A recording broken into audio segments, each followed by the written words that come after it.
أهلا بيكي في قناة قبل ما تشتري. في الفيديو ده هتكلم عن غسولين من شركة لاروش بوزيه الفرنسية اللي بتعمل منتجات حلوة جدا للبشرة، وهما إفيكلار جيل موسان وإفيكلار مايكرو بيلينج. عارفة ايه الفرق بينهم وازاي تختاري اللي يناسبك؟ شوفي الفيديو للآخر عشان تعرفي. لاروش بوزيه دي ماركة فرنسية بتعمل كذا نوع كريم وغسول للبشرة، خصوصا للبشرة الحساسة واللي بتطلع فيها حبوب وبقع، لأنها بتستخدم في منتجاتها مياه حرارية من مصدر طبيعي في فرنسا فيها معادن بتهدي وتجدد البشرة. أول غسول وهو إفيكلار جيل موسان، وده جيل رغوي لغسل الوجه، بينظف البشرة كويس وبيرطبها في نفس الوقت، وفيه مادة الزنك اللي بتقلل الإفرازات الدهنية وبتخلي البشرة نقية. والغسول ده مناسب للبشرة المختلطة لحد الدهنية اللي بتطلع فيها حبوب.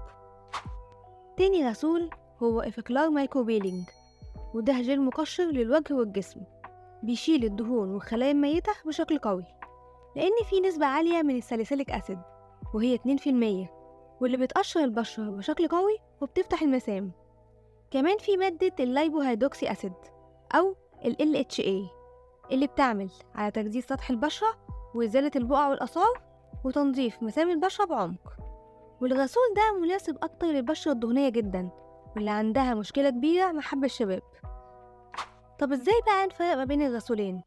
بصي، الغسول الأول ده جيل رغوي خفيف بيغسل البشرة بلطف وبيرطبها وما فيهوش ساليسيليك أسيد. أما الغسول التاني ده جيل تقشير قوي بيشيل الدهون بشكل أقوى، لأن فيه ساليسيليك أسيد بنسبة 2% عشان ينظف البشرة بعمق وقوة. وكمان ممكن تستخدميه على الظهر أو الصدر أو أي منطقة تانية فيها حب شباب.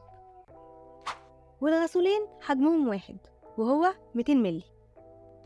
أتمنى يكون الفيديو ده عجبك، ولو عندك أي سؤال أو تعليق ما تنسيش تكتبيه في التعليقات. دوسي لايك وشير واشتركي في القناة، وما تنسيش تدوسي الجرس عشان ما يفوتكيش أي فيديو جديد.